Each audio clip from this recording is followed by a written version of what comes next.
And welcome to the Kelly and Righty Show. Righty's away, so plenty time to step up.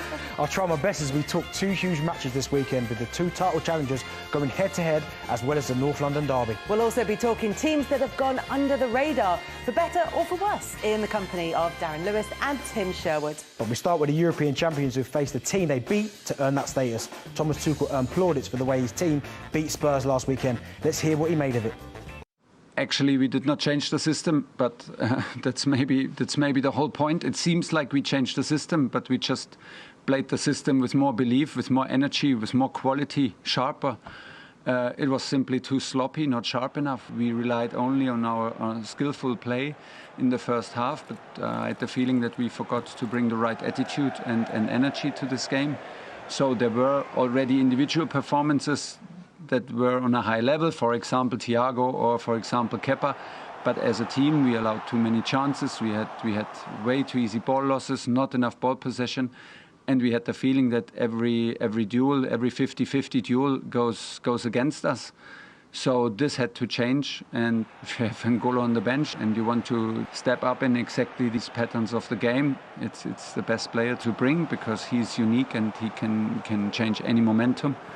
So it seemed to be, from characteristic, first of all, a bit more defensive, but we wanted to improve our compactness, our ball wins, our closing, our spirit as a team, and have a higher intensity and work rate in our match to win balls actively and put the match in the opponent's half, and then rely on our skills. That was the idea behind it, and I am happy with the reaction. The reaction was absolutely needed. But we showed it and played a very, very strong second half to deserve this win. I'm so interested to see Chelsea against Manchester City this weekend, because really we've got the two pre-season title favourites going head-to-head. We have, yeah. I mean, we spoke about it before the season started. Chelsea, they addressed the issue that they had last season, which was scoring goals.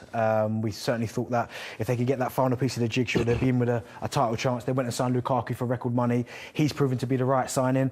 Manchester City, on the other hand, went to go and get Harry Kane, didn't get him, but still have got some of the best attacking players that are out there. You're talking about 6 or 7 to fill 3 slots up the front. So you'd have to say that the way both teams have started, probably Chelsea, probably more so, a little bit more impressive. But yeah, I still make these two teams, along with Liverpool, the title favourites for this season. And this is going to be a real test of how they balance up against each other. We'll get an idea of who, at least at the moment, is just ahead. Yeah, I think we're getting an idea and a good look of how Thomas Tuchel, how good he is. I mean, if anyone's watching this interview and they're not convinced by this guy, the players are convinced. And I think fans are. He does not no spin. You know, you see spin and baffling with science with managers now. He tells you how it is. It wasn't a change of system against Tottenham. He just needed to tweak it. He brings on Kante, he increases his tempo, he blows their legs apart. Tottenham were finished, couldn't live with it, couldn't live with that intensity. He's clear and incisive of what his decisions are. So I always give Man City the advantage because of Pep Guardiola, because I'm not sure how good Tuchel is. Now we know how good this guy is. At Anfield, they go down to 10 men. They still control the tempo of the football match. He's a proper manager, a top draw manager with a top draw group of players. With Lukaku in the side now, at the beginning of the season, I would have said obviously Liverpool got a fantastic chance, got all their players back to fitness now. Van Dijk, Hughes, you can play Henderson in the midfield and Fabinho in there. Yes, they're going to be there. Ronaldo now coming at Man United gives them a chance, but with Tuchel there, with Lukaku, I've put them right out there with City. You're absolutely right. I think it's a 2-horse race between them two. Well, it's a 4-horse race, but I would say it's a 2 with two favourites. It's a 4-horse race. The top 4's done. I don't know what order they're going to be in, but if you was asking me to push now, I would say because of the two managers of Man City and Chelsea, I put them as 2 of the favourites. Do you look at the teams who are level on points at the top of the table, and Manchester City aren't in amongst that, but that's not to say that they aren't going to be there come the end of the season. But because Chelsea, of the two, have had the better start, yeah, people will be starting to think, like Tim, right, they're looking the real deal here. This is really when we're going to tell whether they are or not, isn't it? I think that's why for us pressmen this is such a good and quite an exciting season ahead, because around about this time there were doubts about Pep Guardiola as well. They'd started slowly. There were doubts about whether he was going to stay, whether the side was getting stale, whether he'd signed a new contract, and lots of people felt they'd reached the end of the cycle. I even remember reading some pieces about exactly that. Signed a contract, suddenly they clicked into gear and they ran away with it and nobody could stop them. It's interesting that in their 5 wins so far this season, they've scored 23 goals. You know, they know where the goal is. But having said that, at this level, as you rightly say, when you're up against a side of comparable ability and a guy who pays attention to the details like Tuchel, if you don't have a striker, they can find a way to neutralise you. And that's why I would give Chelsea the edge. The only thing I disagree with slightly is that, well, you know, because you've won the title, the best defence tends to win the title. Chelsea have only conceded 1 goal so far this season. Liverpool have only conceded 1 goal so far this season, and between those two. But I do agree that top 4, it's a lock. The 2 Manchester clubs, Chelsea and Liverpool. No other team for me will get into that top 4. When you look at these 2 teams now and you compare them to last season in this same fixture, when Manchester City, they ran all over Chelsea. They were 3-1 winners at the end of it. It was one of Frank Lampard's last game in charge. So that was after Manchester City had started to get up and running for the season. That was sort of January time. They feel like they're 2 teams in a completely different place going into this one. Well, Chelsea certainly are, because as you said there, under Frank, I mean, he made a couple of decisions in terms of selections. You look at Alonso, you look at Tony Rudiger. I think Rudiger was on his way to Spurs at one stage. Alonso was going elsewhere. But then when you look at, he came in, tweaked a few things, changed the formation, made them to a back 3. They looked a lot more solid going forward. So yeah, I can't see that happening again this time. I mean, Manchester City, as you call it, have got firepower, a lot of attacking players, defensively, very, very good. But when you look at Chelsea and the way that they're playing and the energy, and obviously, as I said, signing someone like Lukaku, he's now starting to fit players into their correct positions, because we saw again under Frank where he made a couple of decisions where he was playing. He obviously played Kante a bit further forward at times, and he was playing Mason Mount maybe in a position that didn't really suit him. He didn't quite know how to get the best out of Timo Werner. Straight away, Thomas Tuchel came in. He addressed that. I know Timo Werner was still missing chances, of course. But this season now, they look a lot stronger than they did last season by playing him from the left and Lukaku down the middle. Can I just add to that? I mean, Tuchel manages pressure very well. I think that's the most striking aspect of his management. I bet you PSG look at the decision to sack him and think, what did we do? Because they're all over the place now. Whereas Tuchel has gone to Chelsea, they give him big players, they spend big money. Werner doesn't score as many goals, he's not been the hit they wanted him to be. No one hardly talks about it. You know, us guys put pressure on him. He wasn't brought in as Tuchel either, which is... Well, yeah, but I think essentially his job is almost to make the component parts better. But what he's done is make the team better. So if somebody's not functioning within that team, they kind of get the space to be able to find their feet. Kepa, for example, his confidence is back to where he wanted it to be. Werner is able to kind of just... You're right, he's still not anywhere there, and he was brought in beforehand, but at the moment, this guy could change Coke into Pepsi. You know, I mean, he is so good. So I think as far as his ability to be able to empower the team and to create that defensive base and to cope with the pressure of having to get goals out of Lukaku, who's flying, and manage the expectations of the fan base, and you know, even cope with us guys in the media saying, you know, if he doesn't win the Champions League, is it a failed season, whatever else? And he does it. He's done everything. I think a game like this now, I mean, he's won the last 2, is it, or 3 against City. He's got a really good record against Guardiola. Nothing phases this guy. And that's what I think is his biggest hallmark. You know, when you talk about Timo Werner as well, he's found the way of getting the best out of him in terms of without putting too much pressure on him. Yeah. Because he was brought in to score the goals. Didn't quite happen for him. Brought Lukaku in, he's moving to the left. But even now, the way he's managing him, bringing him on late on games, I mean, you see him against Spurs when he comes on, he absolutely torments them. Should have had a couple of goals himself, missed a couple of big chances. So it's not even about the team that it starts with. It's even making the right substitutions at the right time, knowing how to use Timo Werner, but not also putting a lot of pressure on him as well. So I think his man management is underrated as well. I think he's a very, very good manager. Sorry, Kika, I know you're going to move on. Forgive me for this, but... No, listen, if we have anything on the show, we have time. You know, but if you look at Saul, is a really good example. Last weekend, came to the club, fantastic player, but had an awful, awful start. Took him off at half-time. Nobody's talking about him. because the team are doing well. The team are scoring goals. The team are keeping clean sheets. I think it's 3 times now they've scored 3 goals.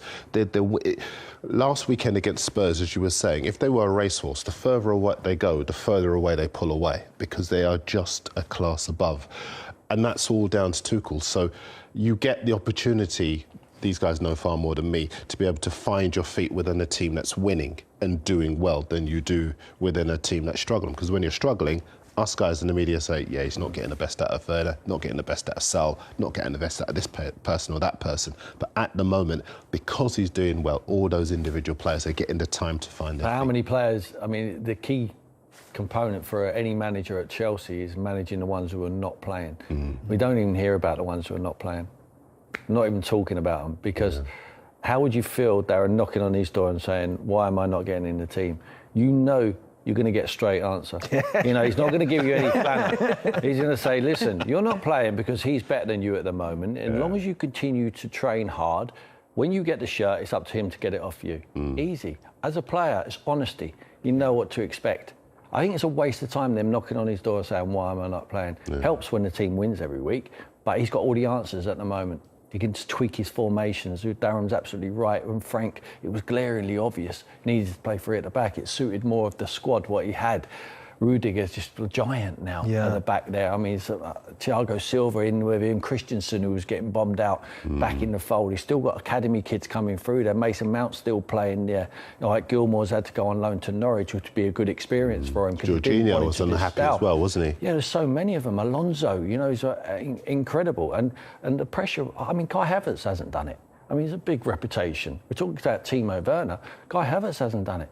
But he's what he has done, and Chelsea fans will tell us, and Thomas will tell us, and so will Roman Abramovich, scored in the Champions League final. You know, so he ain't done bad, but as a whole, over the period, it's not delivered. The honesty question's a really interesting one, because it goes back to what Darren was saying about Saul and bringing him off at half-time. And normally, you know, a player would be devastated if that happened to them. Thomas Tuchel came out in the post-match interview, which I think was as revealing as anything else, and said he just wasn't playing well. He'll be fine. It's just his first 45 minutes. He didn't really cope with it, but he'll get better. And that honesty that you're talking about was reflected in that interview. Yeah, and it's out there on the open. I mean, no one's asked him, Saul, what did the manager say to him? He's told them. I mean, it's not detrimental against Saul. And it's not necessarily criticism of your player. It's an honest appraisal. And he's not insulting the intelligence of the fans, is he? By giving you some spiel about is this because it was that, and excuse after excuse. It was glaringly obvious for anyone who knows football that he wasn't up to speed with the Premier League. It is the most competitive league in the world. When he comes from Spain, I've had that scenario before with Soldado. The goals he was scoring in Spain, incredible. Couldn't do it in the Premier League. Unfortunately, he never had the support act what Thomas has got there, which will help him through. I mean, like Kante is going to be there, and Kovacic, you know, Jorginho. I mean, good luck to try and break into that but he will find a way. He will drop him in there at the right time, and the boy will be a success, or he will give him the best chance to be a success. In the end, he knows the cut-off period. If he's not doing it, he will just get rid of him, because he's fortunate, because he's at Chelsea, they can do that. Do you know what's helped him as well, Thomas Tuchel, was that he made a few ruthless decisions at the start, didn't he? So that kind of set everyone up for what he was going to be about. You look at the cuts on the door, dragging him off after, 25 minutes. Or there was a couple of others players, I can't remember, where he was talking about they weren't playing well and got them off. So now, when he does it, there's not a story around it. He's like, well, this is why I'm doing it. And as Tim's saying there's no spill. He said, look, you've seen me do it from the moment I got here. So now I'm doing it now. There's no questions you can ask of me. And I think even the Chelsea players now will go, well, I kind of expected it now, like he's done it before. If I'm not up to scratch, he is not scared to make the ruthless decision. And it doesn't matter what player it is, how big you are. If you're not pulling your weight, you're coming straight off. It brings us sort of back to Werner again and that point, because you've made this point before that actually Lukaku coming in helps him. Will help Werner. Rather than seeing it as competition or being undermined, it just sort of takes a little bit of pressure off. Maybe allows him, we're not necessarily in the numbers, but maybe allows him to improve. Yeah, of course, because I look at Timo Werner and I don't think he ever wanted to be the main man. I think, of course, he scored a lot of goals at Leipzig, a load of goals in the last season before he left, but I still never looked at him as he wanted to be that vocal point, like he wanted to be that number 9 that was going to score all these goals for Chelsea. But I think with Thomas Tuchel and Lukaku coming in, I think he might have a better season because the responsibility's off him, but he's one of them players also as well. Because of the pace, you have to keep playing him. You can't leave him out because he stretches the pitch and his movement is very, very good. I know offside last season, he a bit silly with the run sometimes, but in terms of his movement, getting them behind, creating opportunities for other people, stretching the pitch for the likes of Mason Mount, Kai Havertz to pick up them intelligent positions, he's so important to the team. And then when you add Lukaku's goals to it, he plays better with a big man anyway, Timo Werner. So you might just see, and as you said there, the numbers might not reflect that he's doing better, but he'll get more opportunities now playing alongside Lukaku than maybe he would have got last season. That's a huge signing from Lukaku, obviously.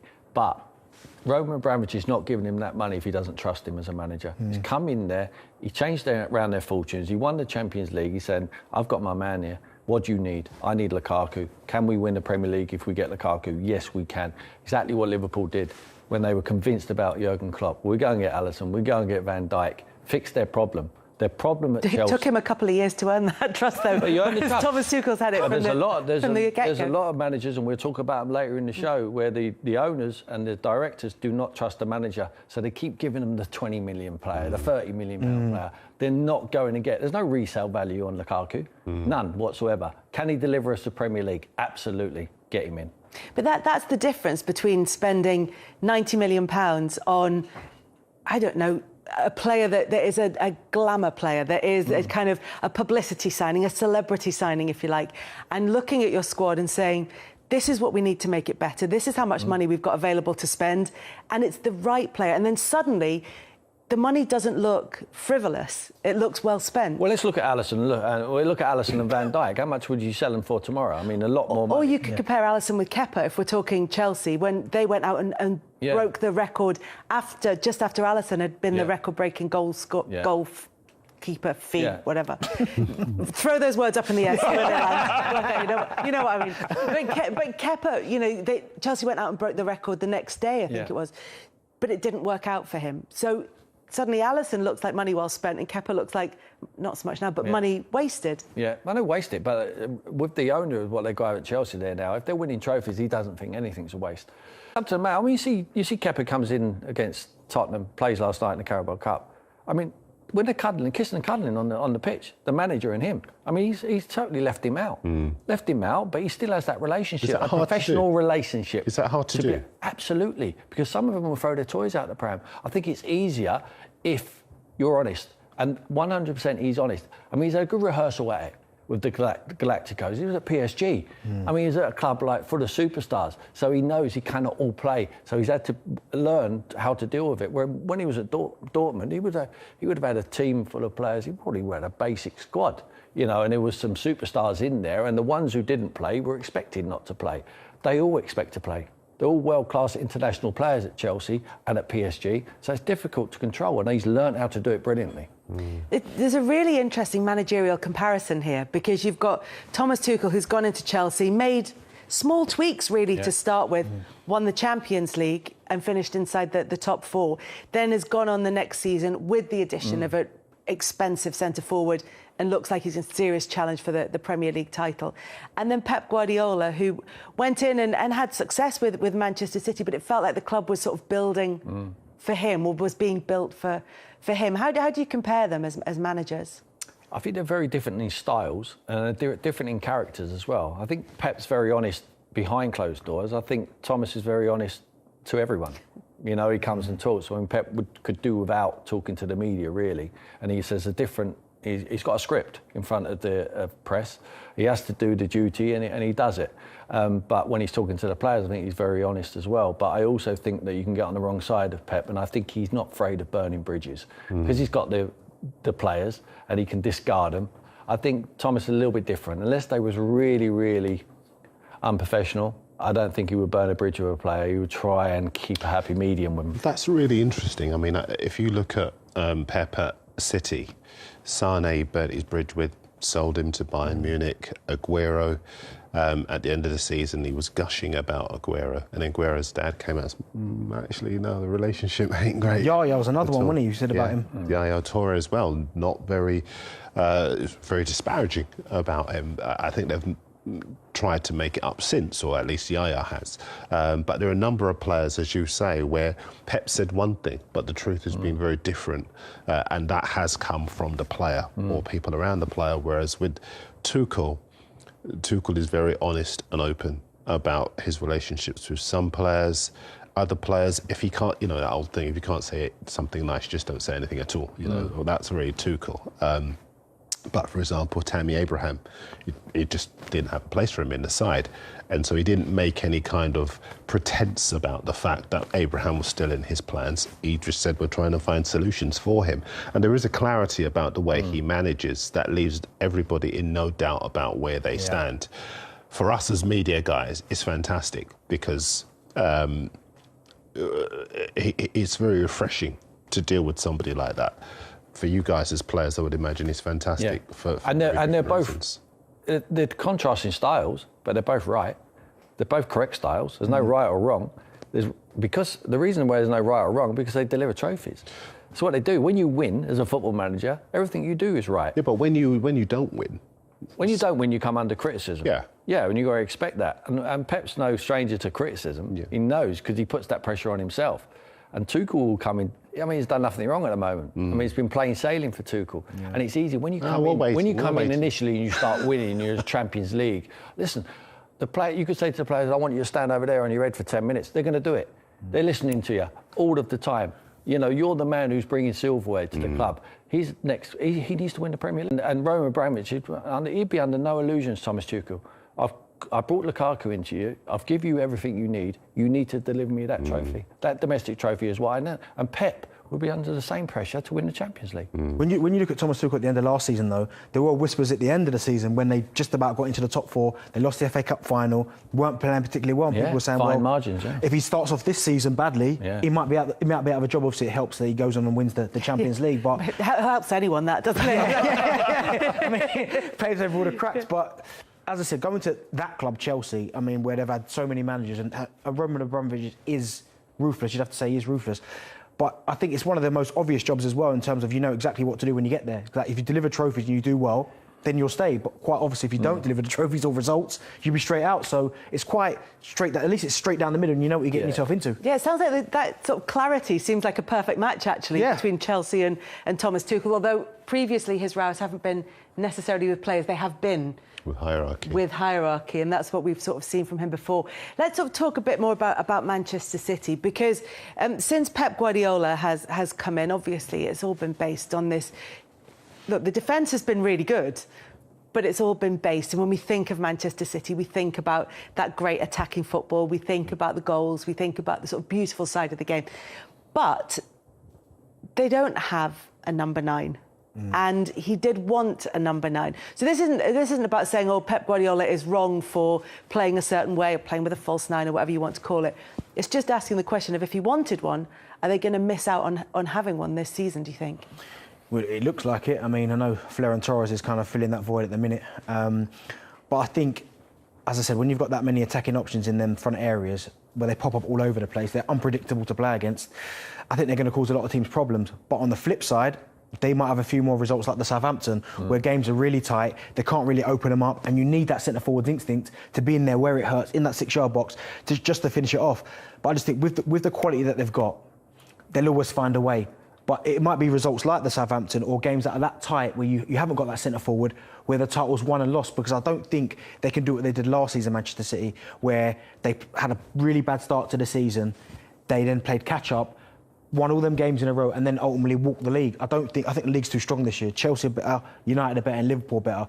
So I think the fact that they haven't signed the centre-forward, it's going to be them fine margins that might cost them winning the title this year. And you look at that, and you look at the other teams on there, and there are the big games that you'd expect, the likes of the ones against Manchester United, Liverpool, Chelsea, but you also look at the dates on there, and so many of them are from Pep Guardiola's earlier time at Manchester City, and the fact that came against Southampton and came last week, is that significant, do you think, Tim, in terms of City's season? I just think I find it really difficult to write off. No, we're not writing off. We're just asking about one aspect. No, but I think we're trying to say that they're crap.